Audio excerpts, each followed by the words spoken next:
Okay, so today we'll be talking about Chapter 5, Section 1. And the title of this is Experimenting with Confederation. You see, as the Americans gained their independence from Great Britain, the next question was, what type of government should we set up? We all agreed that a monarchy was not going to work. In fact, part of the reason for our revolution was we did not feel represented by the British Crown. And so we adopted a system of government called the Articles of Confederation, based on the document with the same name.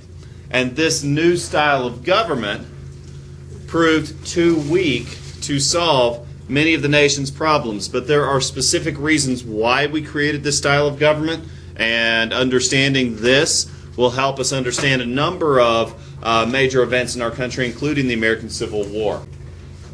So first off, as colonies became states, people considered each colony, or now state, to be a separate political unit. So there was no United States of America, not in practice, though we might have used that name. Each of these states were considered different countries. And so state and country were interchangeable at this point. So separate political units. Colonists, well now American citizens, considered their loyalty to their colony, or now their state, to be most important. More important, in fact, to their loyalty to the entire country. So instead of calling yourself an American, you would call yourself a North Carolinian first. And that would be your first loyalty. And then, okay, whatever, for conversation's sake, you would consider yourself an American. It's much the same way that we think of ourselves as American, but yeah, okay, so we're on the North American continent, whatever, right? We all share that same half of the world, whatever, but we don't really identify with Canadians. We don't really identify with people from Mexico or the Caribbean, etc. We don't. However, we share the same space and some common factors, but our loyalty first is to the United States. Again, that's how colonists felt about Rhode Island or North Carolina or Virginia. And this idea persists, not only after the Revolution, but continuing forward through the Articles of Confederation and even culturally into the American Civil War. Now, colonists believed that democracy gave too much power to the uneducated. You know, I've read the old Thomas Jefferson quote for you many, many times, where Jefferson said that democracy requires an educated citizenry. And if we think them not enlightened enough, the remedy is not to take that power from them, but to inform their discretion through education. And Jefferson was responding to a number of Americans who still felt close political and cultural ties to Great Britain, who felt that the average American just was not educated enough to make informed decisions about who should lead them.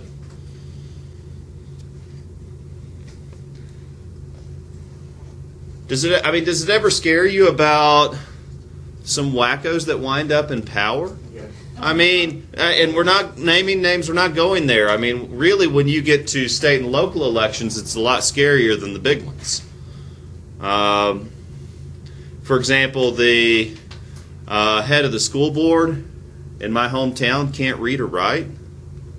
It's a little concerning. You know, for example, man running for office in my hometown, gosh, this is kind of, I hate saying this, but a man running for local office in my hometown put up a big billboard in front of his place of business saying, "Make America White Again." Rather racist. He was told to take it down, but in all likelihood he might still win. You see, state and local elections are rather scary too. Sure, the national ones get a lot of attention, but the point being that it is concerning.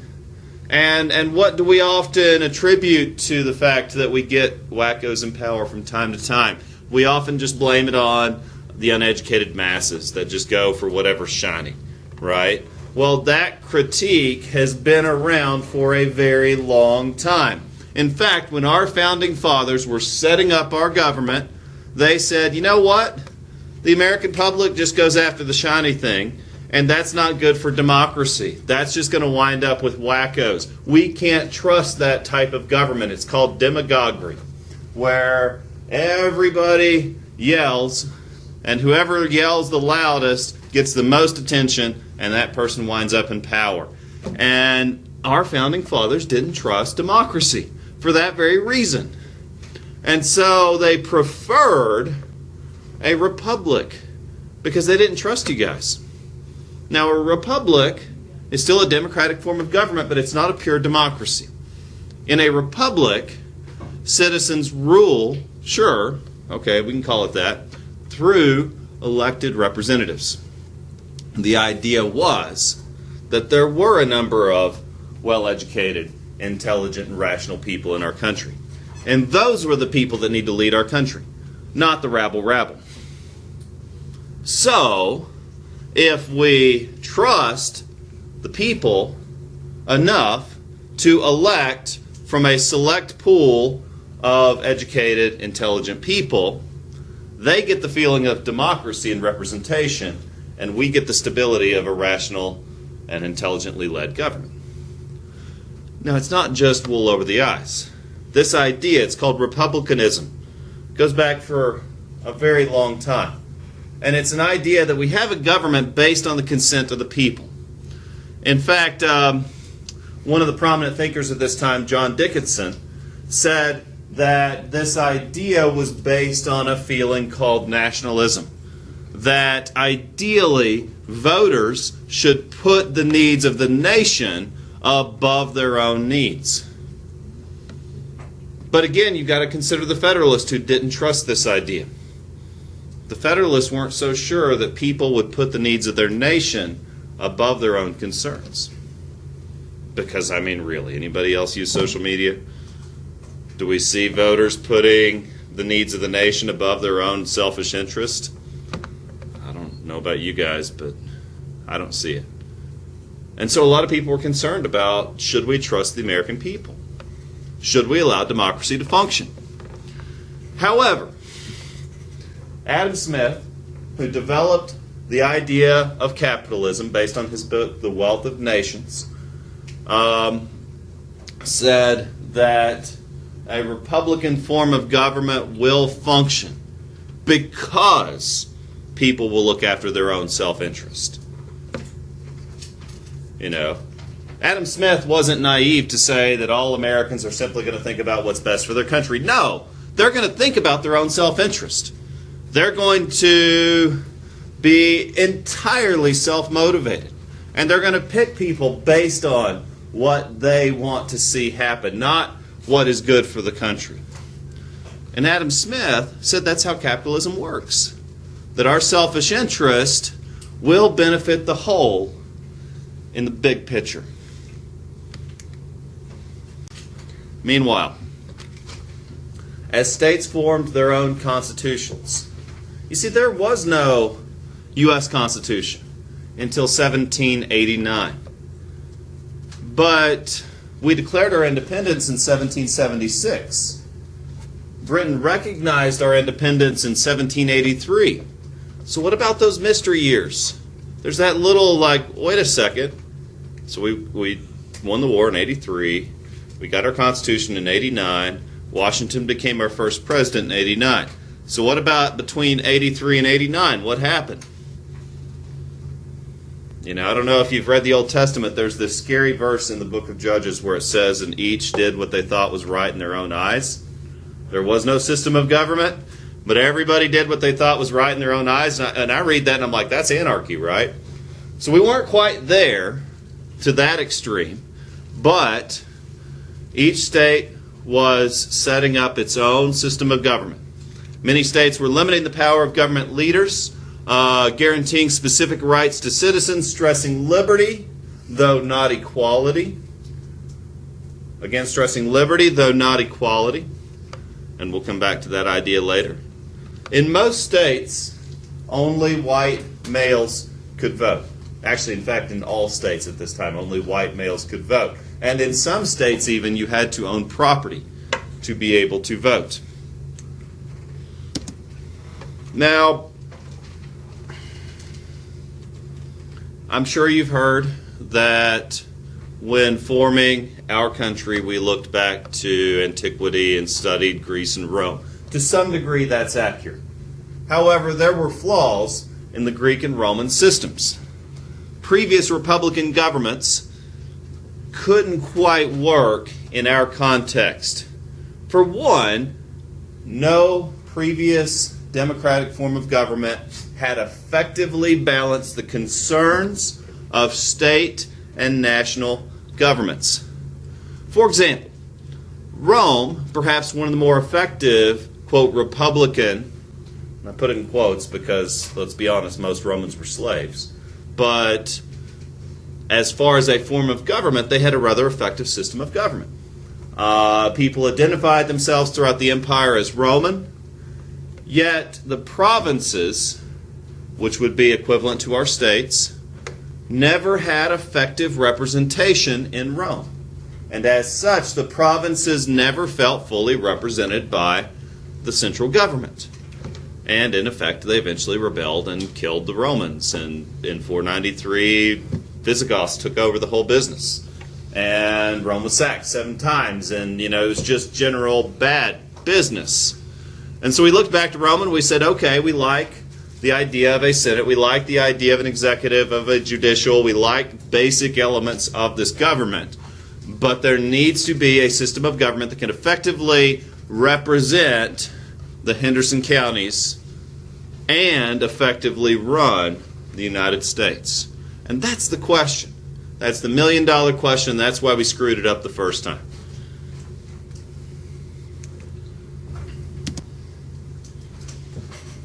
And so again, how do we unite this government? And I forgot to mention the Greek model. Again, we go back to the ancient Greeks, and hey, they had a neat system too, and it's a very interesting subject to study. But they also fell apart because they had the opposite extreme. Each city-state was represented independently, and they all ran their own political units. And then we had one city-state going to war with another city-state. We had a civil war. It was called the Peloponnesian War. The Athenians and Spartans destroyed each other, and it led to a 500-year dark age. And we don't want that either. So we don't want Visigoths, ideally, and we don't want Peloponnesian Wars.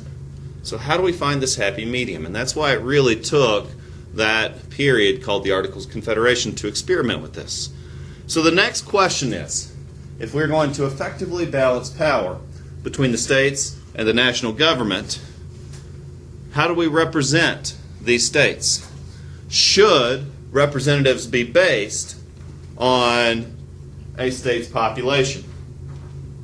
Purely by a state's population, which is what we have in the House of Representatives. By the way, the Great Compromise solved this problem. We now have both. The other, should each state receive an equal number of representatives, where equal power is shared. Now, Congress believed that it represented the states first. And so in the Articles of Confederation, each state had one vote.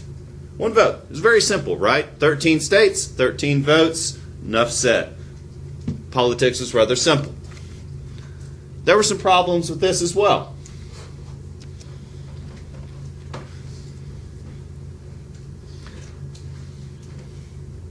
You see, the ancient Greek system was actually somewhat similar to what we developed with the Articles of Confederation. In times of war, the ancient Greeks would join together into a confederacy for the purpose of mutual defense. They could never defeat the Persians on their own, but the Spartans, with the help of the Athenians, with the help of the Ionians, of the Thespians, etc., could unite and defeat the Persians. But they all had to work together. But they only really joined together when they had a common foe. And then they'd go back to fighting each other. And so when we were looking back to the Greek model, we had to ask ourselves this question: how can we keep us together if the redcoats aren't coming anymore? How can we unite as a people if we no longer have a common enemy? And so we maintained this idea of the Confederation, that each of the 13 colonies were an alliance with a de facto national government. And the states would share equal power. So each state had one vote in this government. It's very similar to what we have at the United Nations. You see, at the United Nations, each country is represented in the General Assembly. I hope to go someday. I want to see it. It's in New York. It's a big, fancy building with flags from every country around the world in front of the building. And the idea is that every country in the world sits at an equal table, no one higher than anybody else. And everybody in the world has a right to voice their grievances. It's what I used to think of as the ideal solution. Well, the problem that we have found at the United Nations in today's world is that with each state having one vote, no one can ever agree on anything, and nothing is rarely done. And so, the founders of the UN knew this as well. And they gave certain states a special power. And we're one of them, by the way. We have a special power. We're part of what's called a Security Council. That in the interest of getting things done, we have a little more power than the rest of them. And we can kind of tell them what to do. And that's where we finally solved this problem in our country. And I'll come back to that. You see, the Articles of Confederation created laws assigning national and state powers, roles for different groups. The national government would handle war, would make treaties between different nations, would issue the mail. Yet there was no executive branch of government. You know, like I said, what was the problem with the UN? Oh, it's that every state had an equal vote. It's that, nothing was ever done effectively because no one could agree on anything.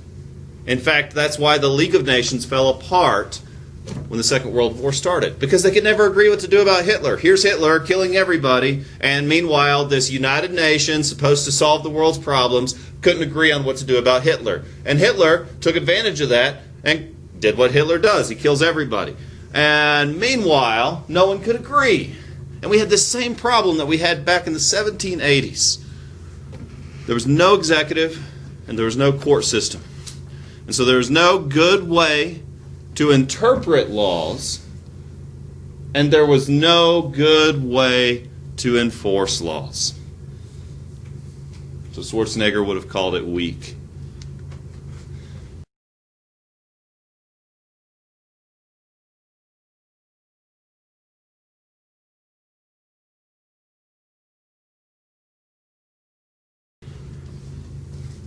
And finally, what about the Western lands?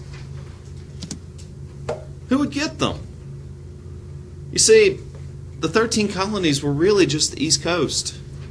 At this time, even the mountains here in the southern Appalachians would have been considered frontier.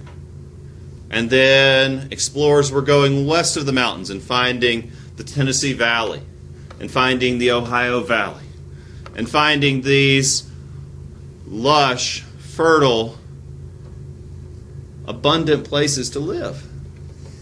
And we wanted to live there. And people were going there by the millions. But the question was, who? Who got to claim these lands? You know, do we stretch out North Carolina all the way to the Mississippi? Well, that's not quite going to work. You know, do we stretch out South Carolina all the way down to the Gulf Coast? Not really. But how do we make those decisions? Who gets to call the shots there? Now, by 1779, 12 states had approved the Articles of Confederation. Yet for it to go into effect, all 13 states had to approve. And the holdout in this case was Maryland. And they finally approved when the Western land claims were given to the United States. So when all this land that the settlers had claimed, when it was agreed upon that the United States, the Articles of Confederation, would decide who got to settle where, they said, sure, we'll go with it. And it went into effect in March of 1781. Meanwhile, the Land Ordinance of 1785 created a national plan for surveying and making maps of these western lands. And then finally, the Northwest Ordinance of 1787 created a plan for creating territories out of these new lands. And the agreed upon settlement was that when a territory reached a certain population, they had the right to apply for statehood. But until then, it would just be this loosely defined territory.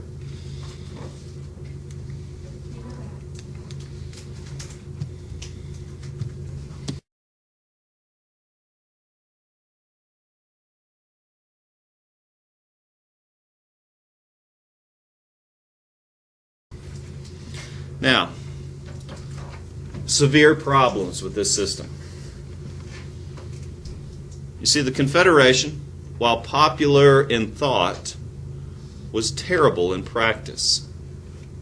But I want to point out it was popular in thought, because when the Southern states rebelled in 1860, they formed, guess what? A confederation with very much the same system of government. These kids never learn, do they? Now, the Confederation lacked unity. States pursued their own interest because they were not forced to cooperate. You know, it's just like you guys. If I said, well, okay, I get that you're frustrated working with people you're not getting to choose. I'm just going to let you make your own projects. There would be no unity in this class at all. There would be nothing. You guys would do your own projects. You'd probably be happier that way. But it just wouldn't work. It would take forever. We'd still be doing presentations from 2 weeks ago. The point is that sometimes you have to be forced to work with one another, or it's just not going to happen. And that's the trouble we had here with the Articles of Confederation. Meanwhile, the Revolutionary War, while tons of good stories come from it, created a huge national debt. Sure, France helped us. Sure, Spain helped us. But they needed that money back. They weren't just helping us out of kindness. Yeah, they wanted to stick it to the British. But also they were making investments, financial investments, in the future of our country. And investments expect returns. They needed that money back, and we owed that, unfortunately. And so we had acquired huge debts. So to pay for these debts, it was decided that we would impose taxes on imports. These are called tariffs. And that's what Congress decided. Okay, so we're going to make a tax. It's going to be on imports. It won't affect Americans at all, except it's going to be a tax on imports. So it will actually be a tax that other countries will have to pay. Okay, it's going to make your goods more expensive, but it's going to avoid all taxes. It's the only tax you'll have to see, and it's going to pay off our debt. And that's what Congress said. And they're like, we got this really good idea. And guess what?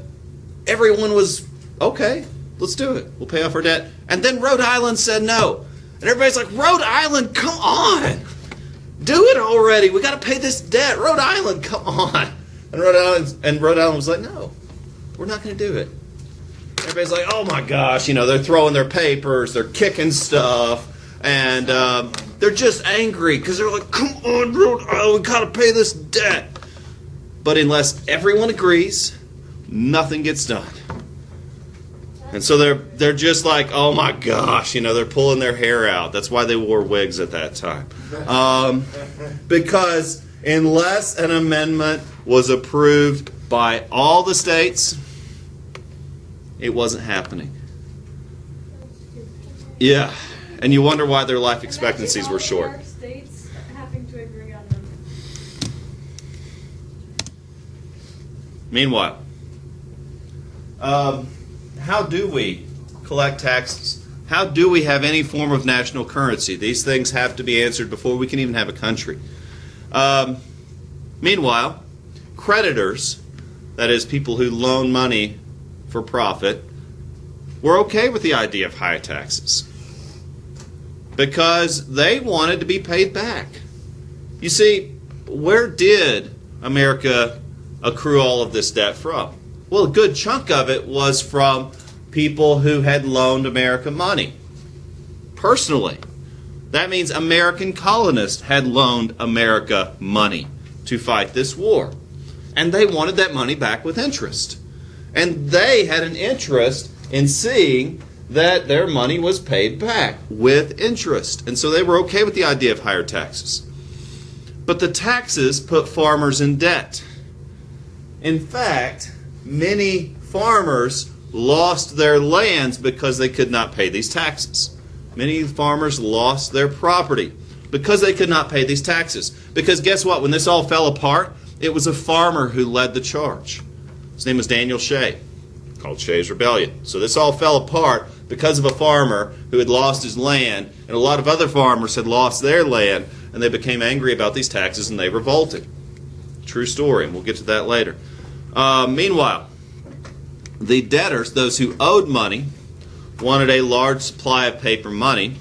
The creditors wanted a small supply, and that has to do with the value of currency, and we'll get into that later.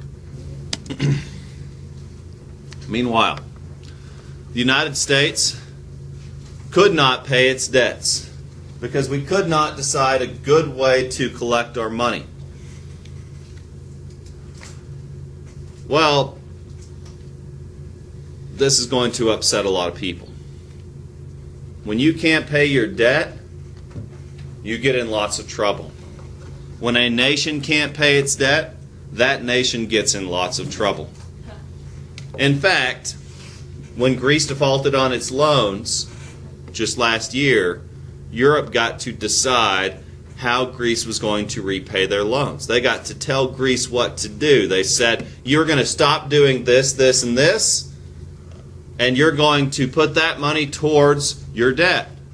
Greece lost their freedom in a big way because they couldn't pay their national debt. This has happened many times.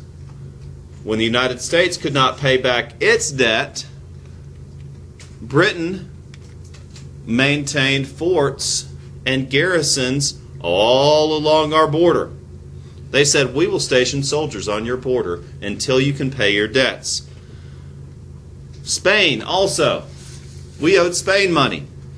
And Spain actually, in response to us not being able to pay off our debts, closed the Mississippi River to American navigation. They said, you can't pay back your money, you're not using our highway. Period. And so they had these measures in place that they could impose without having to declare war to hurt us financially. Westerners were unable to ship crops east through New Orleans, so the Mississippi River is still today an important trading route, and it was closed by the Spanish. And meanwhile, Congress was unable to resolve these problems because they had no power to do so.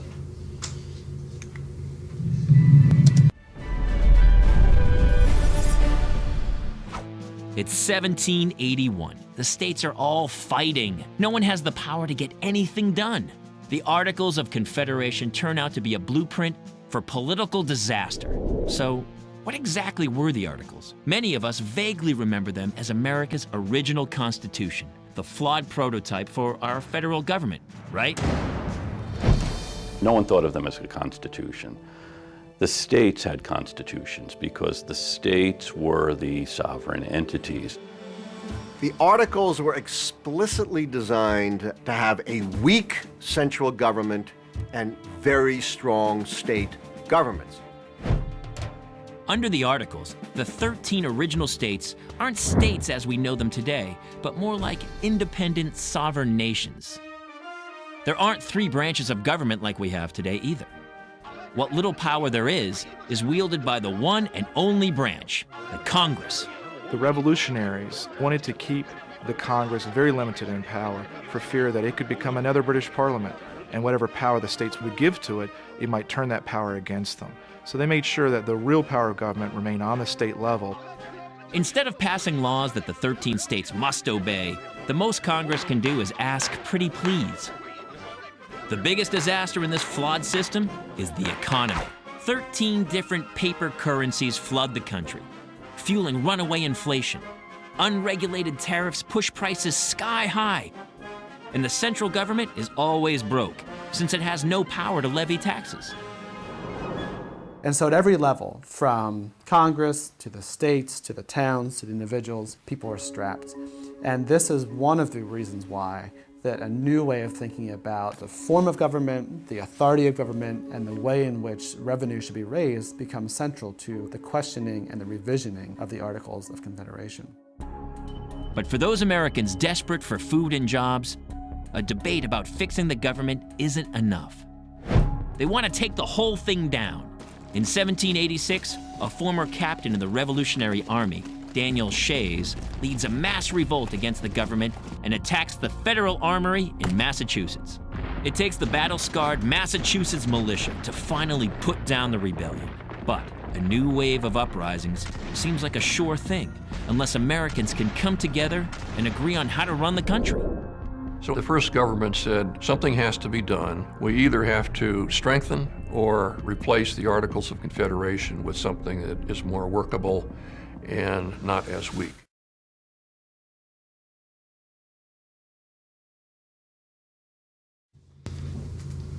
And so today we'll be talking about Chapter 5, Section 2, and the title of this is Drafting the Constitution. And so now at the Philadelphia Convention, which after all it was called the Philadelphia Convention because that was the original capital of our nation. When this group met in 1787, just 2 years before the signing of the U.S. Constitution, just 2 years before the election of George Washington and the creation of the Supreme Court, in 1787, delegates met to formally reject the Articles of Confederation for reasons that we looked at yesterday, and to create a new Constitution.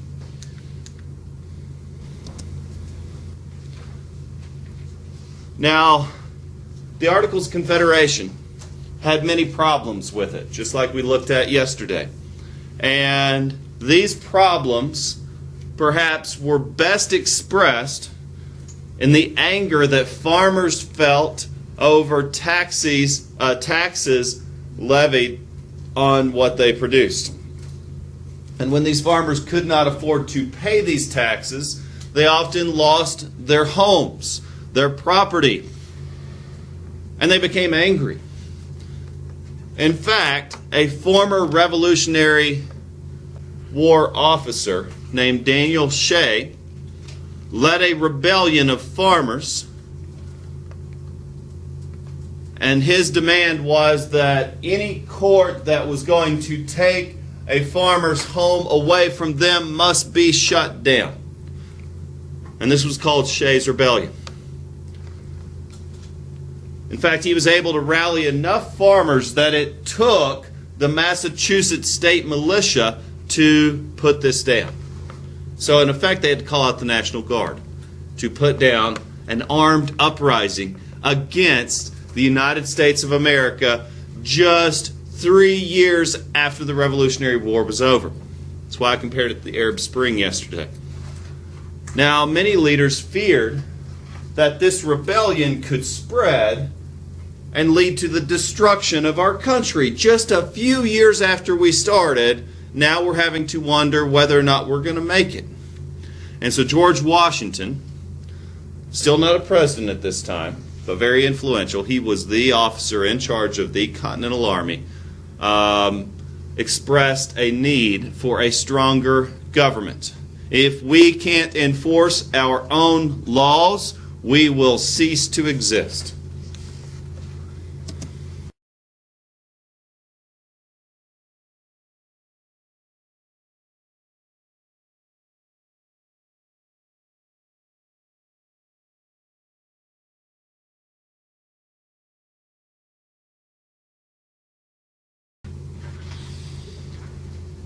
Now, 5 states sent delegates to a meeting on interstate trade.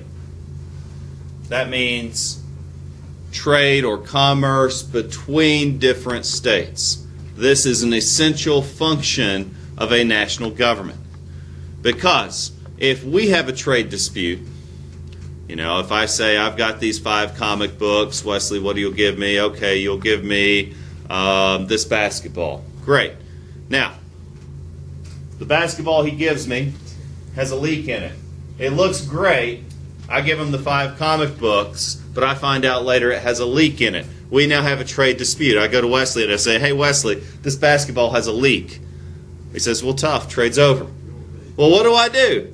Well, okay, so we could engage in an altercation. That's not exactly a great idea, and on the large scale, that's not going to help peace and prosperity, so that's going to end badly for both of us. We could go to an outside party, local government. You know, in this case, we would just go to Miss Cottle and say, Miss Cottle, the basketball leaks. And Wesley says tough. And then she'll make a ruling, perhaps, and that would be our local government. And, again, she would be resolving our trade dispute. But what do you do if the 2 parties engaging in trade belong to 2 different governments? Who settles it then? Well, it depends on the organization. But ideally, within a national government, if the 2 parties are from different states, it would be the national government's job to resolve that difference. And meanwhile, 5 states sent delegates to a meeting on interstate trade to decide the rules of how to handle that very thing. Now, Shays' Rebellion prompted 12 of the 13 states to join the movement for the Constitutional Convention. And so that means that when Daniel Shay rose up, because they couldn't or they wouldn't pay their taxes, states began to quickly realize that unless we formed some kind of stronger central government, kaput, it's over. And so James Madison, very important, influential figure, representative of Virginia, is now today known as the father of our Constitution. Now, a little about this convention. In 1787, 55 delegates met in Pennsylvania at the State House. This was a secret meeting. In fact, the windows of this building were kept shut because they didn't want people eavesdropping. They didn't want people listening in. It needed to be decided in secret how we would establish this union, and we didn't want any outside interference. Meanwhile, Washington was unanimously elected the presiding officer of this meeting. Goes to show just how much people thought of him. And this would become the Constitutional Convention, the group that would meet and decide on what we would put in this Constitution.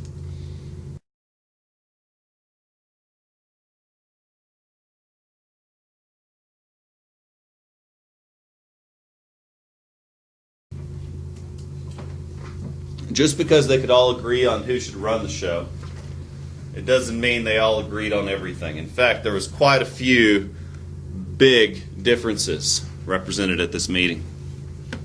The delegates, the representatives, recognized the need to make our government stronger. Shays' Rebellion convinced practically everyone of the need for a strong central government. And so we needed a new form of government. But there were a couple of different plans for how this government should be organized. And if you remember, the Articles of Confederation was quite a mess. Each state got one vote. For anything to be passed, all the states had to agree on it. And unfortunately, we saw several different cases where one state held up the whole process. For example, Rhode Island held up the process of deciding how to collect taxes to pay off our national debt. And as such, Britain maintained forts on our border, Spain closed off the Mississippi, and we were in deep trouble just because we couldn't all get along and agree. So Madison, meanwhile, came up with a plan. He said we need a legislative branch of government, those who make laws, and it needs to have two houses, just like the British model. It needs a House of Representatives and a Senate. Well, the British called it the House of Lords and House of Commons, same basic principle. But both of these houses need to send representatives based on the population of those states. So Madison's plan said that really states are just lines. They have their own governments, but in terms of a national government, we need to be thinking about representing people equally. It doesn't matter about state to state. And so that was his plan, was a bicameral legislature where the representatives decided would be chosen on the basis of the population of a state only. For example, North Carolina might get 9. New York might get 12 because New York has a bigger population than North Carolina. And then smaller states like Rhode Island might only get 3. Now William Patterson, and by the way, that was called the Virginia Plan, Madison's plan based on population, the Virginia Plan. Now William Patterson and his New Jersey plan was entirely focused on states' rights. And that is that one state got 1 vote. So he would have been somewhat a fan of the Articles of Confederation because that's exactly what they already had. And so the New Jersey plan was just a continuation of the Articles of Confederation. One state gets 1 vote. But now Madison was onto something in regards to population, because it's really not fair and it's not equal representation if New York gets 1 vote and Rhode Island gets 1 vote, because New York represents millions of people and Rhode Island only tens of thousands at this time. So 1 per state is not equal representation. 1 per state is not fair. It doesn't work. So meanwhile, Roger Sherman, a delegate from Connecticut, proposed the Great Compromise. Now, the Great Compromise resolved this problem. The Senate would have equal representation. We decided 2 per state, so 2 votes per state. That's the New Jersey plan. That's kind of a portion of the Articles of Confederation, preserving states' rights by ensuring that each state has an equal share at the table. However, they were also going to incorporate James Madison's plan called the Virginia Plan, and the Virginia Plan, of course, based on population. And this is what we have today, a bicameral legislature, meaning 2 houses. So 2 houses. One is the House of Representatives, based on Madison's Virginia Plan, where the representatives are chosen based on the population of that state. The other is, of course, the Senate. And the Senate has 2 senators per state. No matter the size of the state, no matter the population of the state, it doesn't matter. Each senator, there are 2 of these from each state. That was the resolution, and we call it the Great Compromise.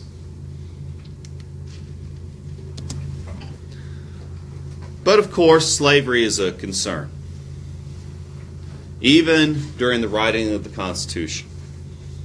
The southern states, because we have to ask ourselves first, if we're going to factor in a state's population into the amount of representation they have, essentially the amount of power a state has on the national level. So if we're going to factor population, do slaves count? And this was a legitimate question that people were asking at the time. Because you see, the South wanted these slaves to count, even though they were considered property, even though they couldn't vote, even though they had no rights whatsoever. They wanted slaves to count in their population. However, they didn't want slaves to count in regards to taxes. Meaning if the amount of taxes collected per state was based on population, they didn't want slaves to count in regards to taxes, but they did want them to count in regards to representation. This is a mess. Here we are, 5 years into a country, and we're already fighting about slavery. Pretty good preview of what's to come. Meanwhile, the North did want slaves to count for taxes because they didn't have slaves. Northern states had already abolished slavery for the most part. But they didn't want slaves to count in regards to representation. So really, here are states looking after their own self-interest, just like Adam Smith predicted they would. Now, if you also remember, the Dickensian theory, James Dickinson said that in the end, for democracy to function, people have to put their interest aside and the needs of the greater good. And that's where really the Constitution represents a series of compromises. Now, in regards to the slavery question, and we're not settling the question of whether or not slavery should be legal at this point. We've got about another 87 years to go before we get to that point. But at this time, the question was purely on, should we count slaves in regards to representation in Congress? And so the 3/5 compromise agreed that 3/5 of the slave states could be counted. So 3 out of every 5 slaves could be counted in regards to representation in Congress. Meanwhile, Congress would be given the power to regulate foreign trade. And as a result of the 3/5 compromise, which the South eventually agreed to, Congress also promised not to interfere with the slave trade for another 20 years. It would be revisited at a later time. Now, perhaps the biggest problem with the Articles of Confederation was that there was no effective enforcement of laws that were created. There was no effective separation of powers. There was no effective balance of power between the states and the federal government, because unless all the states could agree, nothing could get done. So essentially all the states functioned as independent countries, and we had a big mess. Federalism is the division of power between states and the national government. Because again, like I said, the failure of the Articles of Confederation was that states and the national government, that the national government had no power over the states. They really had no power. There was not much of a national government to speak of. And so meanwhile, we established the Constitution under the theory of federalism. And that is that the national government has delegated, or what we legally call enumerated powers. And these powers are to handle foreign affairs, relationships with other countries, to handle defense, because that is a national concern. To attack Virginia is to attack the entire country. To attack Montana is to attack the entire country. We have to rally the nation for the common defense. And then finally, interstate trade, because just like we said, if we are going to engage in trade between states, it has to be the national government that will resolve the inevitable disputes that we will have. And then finally, money. One of the huge failures of the Articles of Confederation is that each state made their own form of currency. I mean, we really were different countries until the Constitution. We had our own currencies. We had our own laws. And we had no true national government. And so federalism set up who does what and how do we make it work. Meanwhile, everything that I didn't just list belonged to the states. Everything that I didn't just list belonged to the states. In fact, that's the 10th Amendment, is that everything that the previous 9 didn't just list, it's up to the states to figure out. So federalism is meant to be a balance of power, respecting North Carolina's right to do their thing, as long as they don't break the big ones. That's federalism. Now, the powers kept to the states are called reserved powers. The states are going to handle things like education, marriage, and trade within the state. But of course, when it's trade that extends beyond the state, that's a national concern. Now, those are called reserved powers, powers reserved specifically for the state. But remember to ask questions if you don't understand. So those are reserved powers. And then there are what we call shared powers. These are powers that both the state and the federal government These are things they both engage in, such as the right to tax. For example, your paycheck when you start working is going to include deductions from both state taxes and federal taxes. Now, the federal tax is the bigger one of the two, but also a lot of that federal tax money comes back to our state and comes back to you guys. It doesn't just go to buy new helicopters and new missiles and new whatever, new interstate highways. No, a good chunk of that federal tax comes right back to you. So really the collection of taxes is both a federal and a state responsibility. Borrowing money, our national debt, again, a shared power. And then finally the court system, a shared power.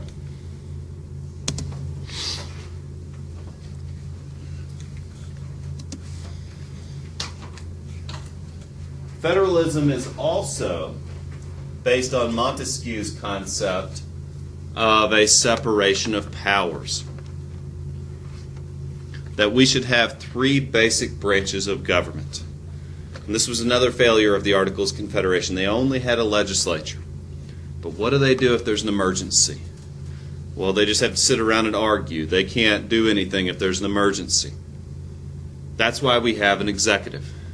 Because a president can respond to an emergency and allow Congress to argue about it while that individual solves the problem. That's the job of the executive branch. They carry out the laws. They respond to crises. They can handle situations immediately. But of course, the legislative branch we've already been discussing, they are the group that makes laws. But then also there must be a judicial branch of government. And this is the group that interprets laws. So if Congress passes a law and we have a disagreement over what that law means, then it has to be decided in the courts. If ever you get in trouble and you find that while forming your defense there is a problem with the policy, then you have a right to dispute that policy. You know, if you're ever accused of plagiarizing an essay, but you think that there is a problem with the definition of plagiarism, you know, the current standing in our college is 5 words that match or more in a row. And I try to be reasonable in how I interpret that. But you also have the right to interpret that. So again, if you find the problem in the policy, you have a right to ask that it be reinterpreted. And then that would be a matter for us to look at together. Well, that's the job of the courts, is that anytime there is a dispute involving a law, then either A, somebody made a bonehead mistake and just screwed up, or B, someone misinterpreted that rule, or they just simply have a different interpretation. And that has to go to a group of individuals whose job it is to interpret these laws. And they examine those cases. And the history of the Supreme Court is full of cases of people saying, I read the law this way, and I read the law this way. And then finally, the Electoral College. And the Electoral College is how we decide who is going to be the president. And it gets a little confusing, and that's why I provided the infographic here for you.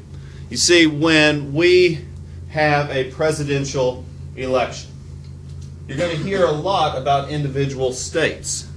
Not a lot, you know, you'll hear about what's called the popular vote, and you'll hear that word thrown around often. Now, the popular vote means out of all the people in the country, who voted for whom, and how many voted for each individual. That's the popular vote. But you're also going to hear about the electoral votes, because ultimately that's what wins elections.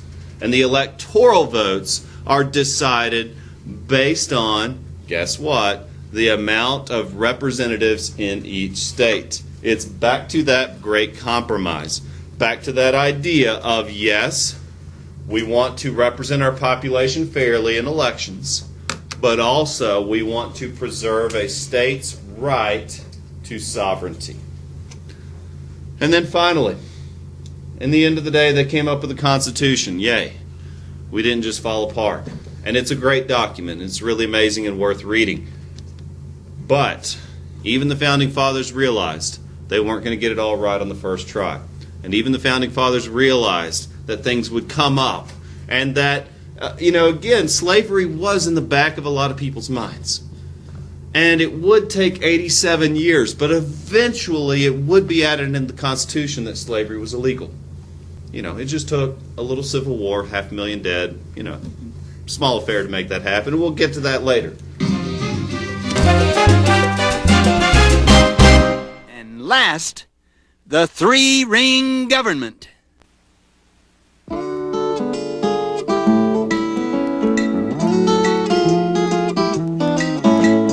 Gonna have a three-ring circus someday. People will say it's a fine one, son. Gonna have a three-ring circus someday. People will come from miles around. Lions, tigers, acrobats and jugglers and clowns galore. Tightrope walkers, pony riders, elephants and so much more. Guess I got the idea right here at school. Felt like a fool when they called my name, talking about the government and how it's arranged, divided in three like a circus. Ring one, executive. Two is legislative, that's Congress. Ring three, judiciary. See, it's kinda like my circus. Step right up and visit ring number one. The show's just begun, meet the president. I am here to see that the laws get done. The ringmaster of the government. On with the show! Hurry, hurry, hurry to ring number two. See what they do in the Congress. Passing laws and juggling bills. Oh, it's quite a thrill in the Congress. Focus your attention on ring number three. The judiciary's in the spotlight. The courts take the laws and they tame the crimes, balancing the wrongs with your rights. No one part can be more powerful than any other is. Each controls the other, you see, and that's what we call checks and balances. Well, everybody's act is part of the show, and no one's job is more important. The audience is kinda like the country, keeping an eye on their performance. Ring one, executive. Two is legislative, that's Congress. Ring three, judiciary. See, it's kinda like my circus. My circus. I'm gonna have a three-ring circus someday. People will say it's a fine one, son. But until I get it, I'll do my thing. With government, it's got three rings. Okay, so today we'll be talking about Chapter 5, Section 3, and the title of this is Ratifying the Constitution. And so during the debate on the Constitution, the Federalists, remember the people who wanted to see an effective balance of power between a national government and the state government. That's what federalism means. These people promised to add a Bill of Rights to the Constitution in order to sell the Constitution to the Federalists. In fact, that's one of your group projects for this week, is you could be those Federalists trying to sell it to a skeptical anti-government audience. And with the Bill of Rights, the Constitution eventually was ratified. And so today we're going to get into a little more of the drama in trying to set up an effective central government. First off, controversies about the Constitution. Official approval, which the legal term for that is ratification, requires the support of 9 of the 13 states. So everyone realized that unanimous approval was a terrible idea, that nothing would ever get done. And so 9 of the 13 were required to ratify the Constitution. So this would be what we call a supermajority, meaning 2/3. And so with a 2/3 approval, we could have ratification. Meanwhile, voters, that is the citizens or, white male property owners of each state, elected representatives, the legal term for that is delegates, to vote on ratification at a state convention. So state by state, this was decided upon, and then representatives speaking for their state would go to this convention and say, our state voted to approve, or our state voted to reject the Constitution. And so the purpose of this process was to bypass state legislatures, because the existing state legislatures were likely to oppose, because in order to create a national government, state legislatures would have to relinquish much of their power, because under the Articles of Confederation, states were essentially nations. And states didn't want to lose that power, because in order to create a constitution, states would no longer be nations, they would be states. The word's interchangeable, it's confusing. Well, anyway.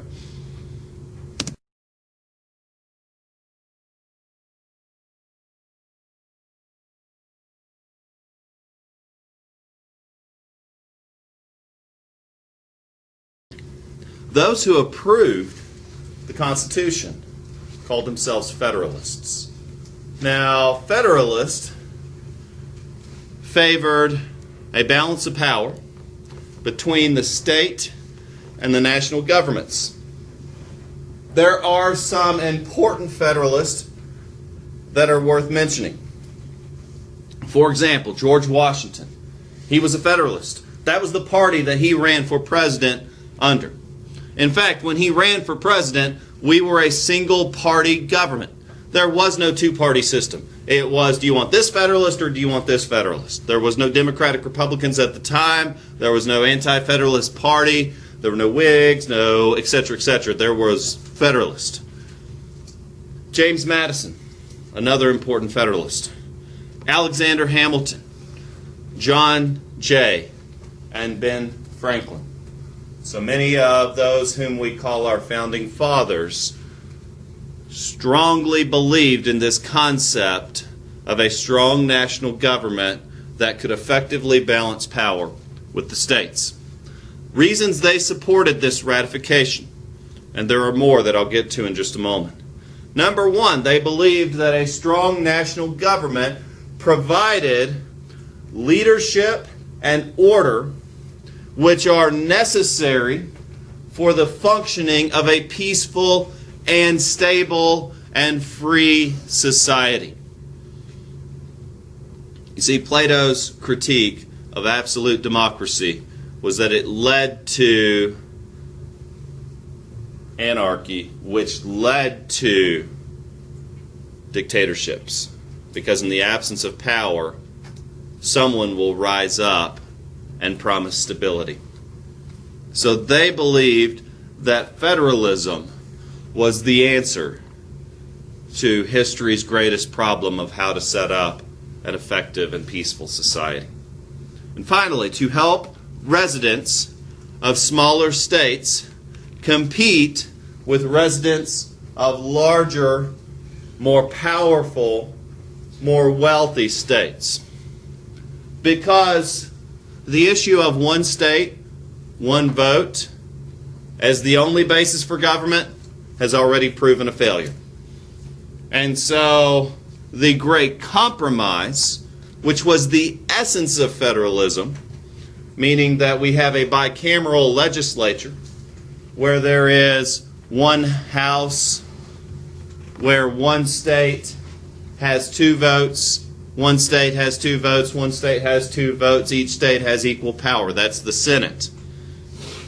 But then we also have another house. Bicameral means 2 parts of our legislature. The bi part is the 2, cameral the house. And the other house is based on population. And so this still gives smaller states power while preserving the right of equal representation, which is the House of Representatives.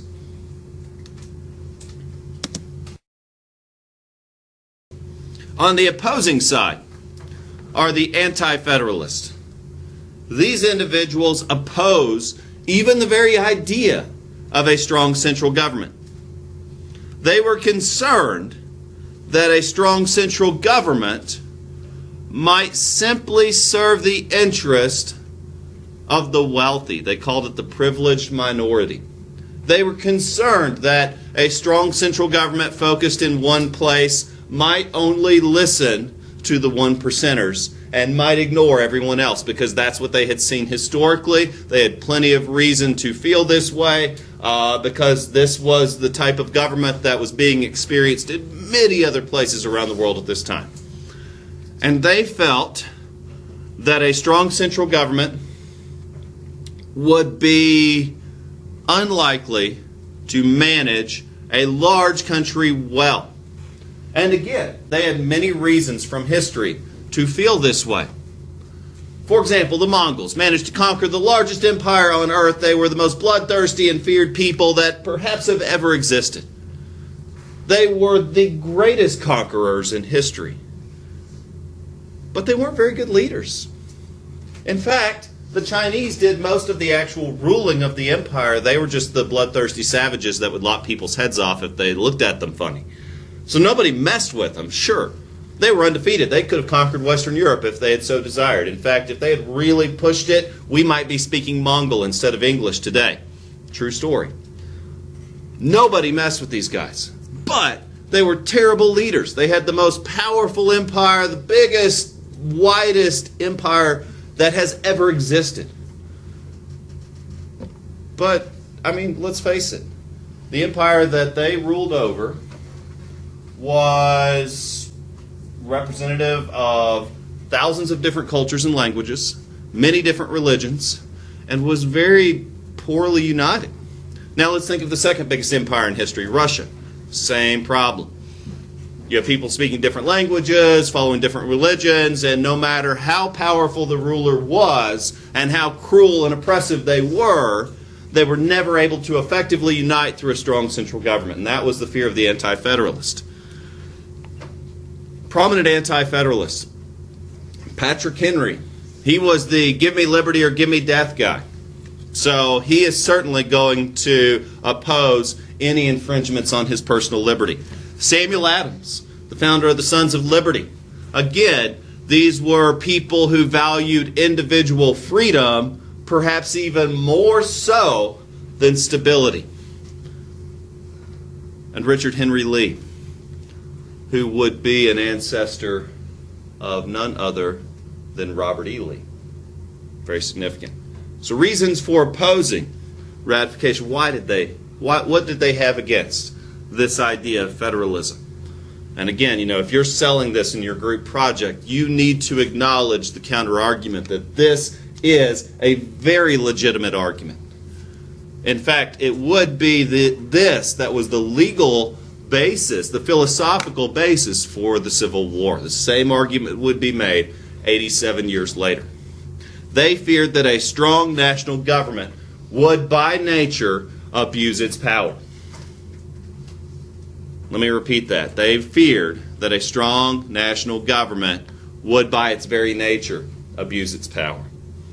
They believed that a strong national government would certainly restrict freedoms that had helped bring them financial success. So they feared a loss of much of their freedom. Because the purpose of a government, the purpose of a society, is that we sacrifice some of our freedom to have this stability. And many of these Anti-Federalists didn't want to sacrifice their freedom. Okay, so a little about both sides. Who favored whom? Typically, your Federalists were merchants, that is business people, workers in various industries and factories, And these people tended to favor regulations on trade, which was a big selling point within federalism, is that an effective central government could regulate interstate commerce, could regulate commerce between nations. In fact, supporters of federalism were often the smaller and weaker states. They wanted the protection of a strong government. You know, for example, us versus China, North Carolina versus China, sorry guys, it doesn't matter how many rednecks and shotguns and pickup trucks we got, we're not taking China by ourselves. The United States versus China? Okay, I'd throw some money on that. North Carolina versus China, sorry guys, I know the mountains well and I can hide in them. That's what I'm doing. I'm going to hide in the mountains if the Chinese invade North Carolina. United States versus China, again, that strong central government promising protection. Now, meanwhile, who supported the Anti-Federalists? Well, rural areas. Rural. We would have been considered an urban area at this time because really the country itself was sparsely populated. Henderson County, post-revolution, would have been a rural area. But in terms of population density today, we'd be very much what we'd consider an urban area, so a larger community. When I'm saying rural today, think of the real backwoods, up in Balsam Grove, if you know that area. Think of out west, where you can drive for 50 miles between interstate exits. You know, you ain't seen rural till you've driven out west. Those rural areas, when you go out there, you do whatever the heck it is you want to do. If you want to shoot at rocks to see what happens if they're going to bounce back and hit you in the head, then you do that. And you're not going to hear a soul. You know, if you want to just run around with your hair on fire, then you'll probably not see anybody. And just go see how that works out for you. You're effectively on your own. Make your own rules, live your own way, do your own thing, and you're very unlikely to ever see authority figures. And that type of lifestyle can have an allure to it because you're entirely free to do whatever it is you want to do. And you're unlikely to ever see many other people. And when you have that level of personal freedom, you don't really want to get rid of it. You don't really want to give that up. And so Anti-Federalists tended to be people living in rural areas. And also, they tended to be people who feared additional taxes. Remember, guess who rebelled against the Articles of Confederation? It was a group of farmers protesting about taxes. Guess who rebelled against the British? It was a group of what would later become Anti-Federalist. I mean, you heard Samuel Adams, Patrick Henry. These were many leaders in the Revolution. And they resented having to pay taxes. A stronger federal government does mean more taxes. Now, many large or strong states, so we have rural states, but many large or strong states also feared a loss of freedom to a strong central government. For example, when I was in college, I met two guys from Germany. I couldn't help myself. I had to ask them about Nazis. Well, anyway, they wanted to talk more about the Cold War. And they wanted to talk more about East Germany and West Germany. West Germany during the Cold War did much better economically than East Germany. East Germany is still considered the impoverished portion of the country. And now that the two have reunited, East Germany is a drain economically on West Germany. Now that we are united as a country, many of the southern states are a drain economically on the larger, more powerful states in the Northeast. True story. We are among some of the poorer states in our country. And so we are somewhat of a financial burden to the wealthier states. And many large and strong states feared that a strong central government uniting these states economically would be a drain on them financially. Now, the Federalist Papers were a series of essays that defended and explained and attempted to analyze the Constitution. They are amazing documents, certainly worth reading, and they were widely distributed and studied during the time of the ratification of the Constitution. So in short, you're likely to see excerpts of the Federalist Papers on this week's test. The Anti-Federalists, meanwhile, were reading the letters from the federal farmer. And these were essentially a manifesto of rights that Anti-Federalists wanted to see protected. So again, to spoil the story, the Anti-Federalists did finally jump on board with some very big conditions attached, which would become the Bill of Rights. And the letters of the federal farmer were effectively a draft of the Bill of Rights. And so this Bill of Rights, Anti-Federalists demanded a written guarantee of people's rights. They wanted assurances that their rights to speech, weapons, safety if they get caught doing something wrong, and states' rights, and I'm summarizing, I'll go into more detail in a moment, but they wanted an assurance that their personal liberties would not be infringed on by way of supporting the Constitution. Because the Constitution, by virtue, is bringing a large number of people and a diverse group of cultures together. And anytime you bring a diverse group of people together, you have to agree on certain ground rules. Things we're not going to say, things we're not going to do, things we just prefer not to talk about. For example, when I'm sitting down with friends and we have very different beliefs or very different political ideas, we just don't bring those things up. You ever had those conversations where you just smile and wait for the subject to change? Yep. Yeah, I do that a lot.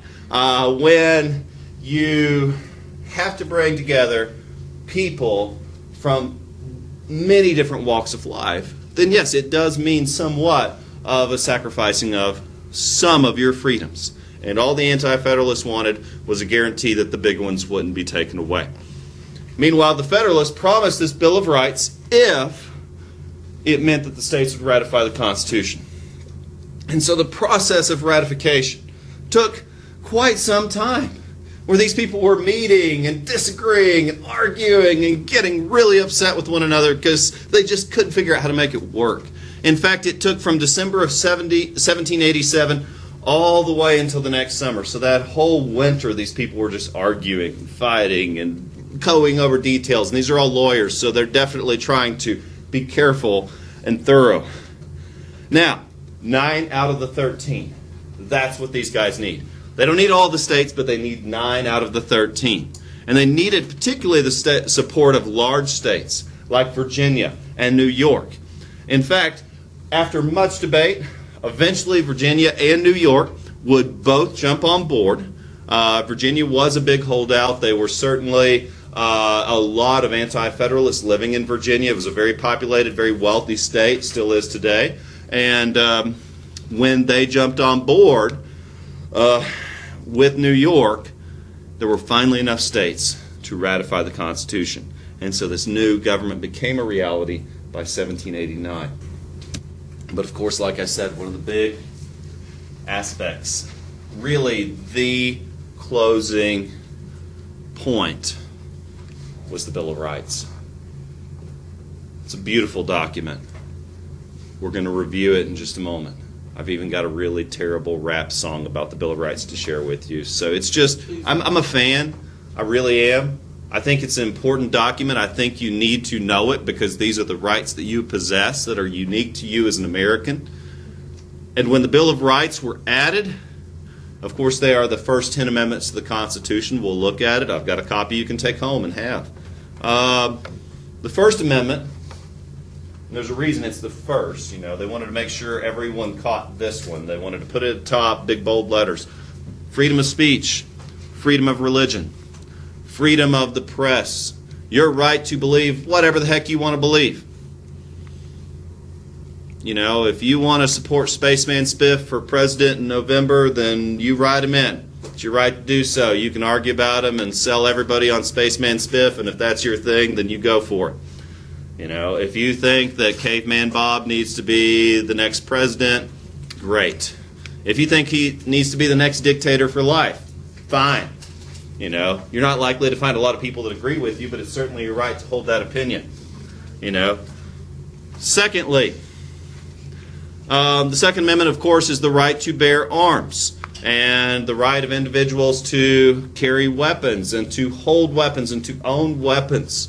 That is a right that certain countries have deprived their citizens of, both historically and today. And so it is the Second Amendment of the Constitution that you are guaranteed the right to have in your possession weapons which, if used, could cause deadly harm for a number of reasons. But again, that is one of the rights contained in the Bill of Rights. Next, the Third Amendment is the no quartering of soldiers. I told you we'd come back to that one. It was just a pet peeve that the British were stationing troops in people's homes during times of war. And crashing on couches is not cool, especially if it wasn't your choice to invite these people in. And that is certainly an infringement on people's personal liberties. Nobody wants the unwelcome guest on the couch, and certainly nobody wants to be told they have to invite that person in. Now, the 4th through the 8th, you know, if you thought the first 3 were important, the 4th through the 8th, that means several amendments here dealing with fair treatment for people accused of crimes. You know, so if you thought your right to speech was a big deal, and it certainly is, that's why it's the first, there are a number of amendments dealing specifically with your rights if you get in trouble. And again, there's a reason for this in history. Historically, people have been thrown in jail for all manner of things. Read Count of Monte Cristo sometime. It's a fictional work set in France about a man who was accused of a crime he didn't commit. It didn't even go to trial. He was thrown in prison for 20 years. It's actually a love story. He was kept away from the woman he loved for 20 years until he finally escapes. It's an amazing, amazing book. You got to read it. It's really well done. Of course, Christian Bale did do the movie, and it's worth watching the movie as well, but read the book. Anyway, for 20 years, he didn't commit the crime. He didn't even have the right to testify in a public hearing about why he didn't do it. He was never accused. He was never considered innocent until proven guilty. There was no burden of proof. They just wanted him to go away. I don't want to spoil it. They just wanted him to go away. And so they did. Mysteriously, he disappeared. He went into a big, strong castle and was hidden there in a dark dungeon. And the rest you need to read. Well, anyway, there's a big reason why we place a high priority on innocent until proven guilty. Because it's your right to feel safe from your own government, to live in peace, and to have a happy life without the stress of what you might say or who you might anger and how that might affect the rest of your life. The Ninth Amendment states that people's rights are not limited to those mentioned in the Constitution. And this is another big one. Essentially, this is the rule that says, if it ain't written down, have a good life. If we didn't say you can't do it, you know, there's no rule, there's no law that says don't play with fire. There's a law that says don't burn people's houses down. But, you know, if you feel the need to play with fire, then there's nowhere that says you can't, as long as you're not hurting other people. Common sense would dictate playing with fire is bad. So we're not trying to tell you how to live your life. You have the right to make dumb decisions. If you want to buy a purple El Camino, hey, that might be your thing, right? You want a purple El Camino and you want to just sing songs about your El Camino and blast it and put all your friends in the back and it's awesome. Great. No one's going to tell you can't. You have the right to live your life. Again, if you want to wear a t-shirt about flying spaghetti monster, then oh my goodness, you know, it is totally your right to do so. You know, you have the right to do and live the way you think you should live. Finally, the 10th Amendment is very similar to the 9th in that, in reference to the states, and again, you got to think this was what it took to get roughly half of Americans on board for the Constitution. And what it said is that if we don't specifically tell you what to do, states, have a good life. Do your thing. And this is why This is a big one. This is why you will rarely ever see representatives of the federal government. But you may often see state and local government officials. You'll often come in contact with local representatives, state representatives, but you're very unlikely to see federal representatives. I mean, yeah, okay, if you commit a federal crime, then you might get to meet the FBI, and that's great, get their autograph. But again, you will rarely see them, because the 10th Amendment states that people and states have all rights not specifically assigned. If you commit like a federal crime, you meet the FBI.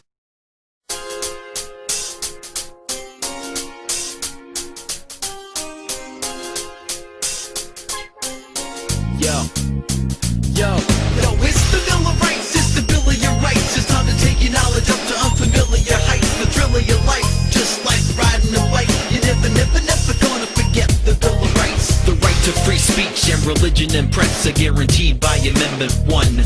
Amendment number 2 says it's true that it's all up to you if you choose to possess a gun. The government can't force you to house and feed a soldier, says Amendment number 3. Amendment number 4, we adore, says without a warrant, your stuff can't be searched to seize. Yo, it's the Bill of Rights, it's the Bill of your rights. It's time to take your knowledge up to unfamiliar heights. The thrill of your life, just like riding a bike. You never gonna forget the Bill of Rights. Yo, it's the Bill of Rights, it's the Bill of your rights. It's time to take your knowledge up to unfamiliar heights. The thrill of your life, just like riding a bike. You never gonna forget the Bill of Rights. Amendment number 5 says the court can't try you with evidence they already used. It also says that nobody can make you self-incriminate. You're allowed to stay silent if you choose.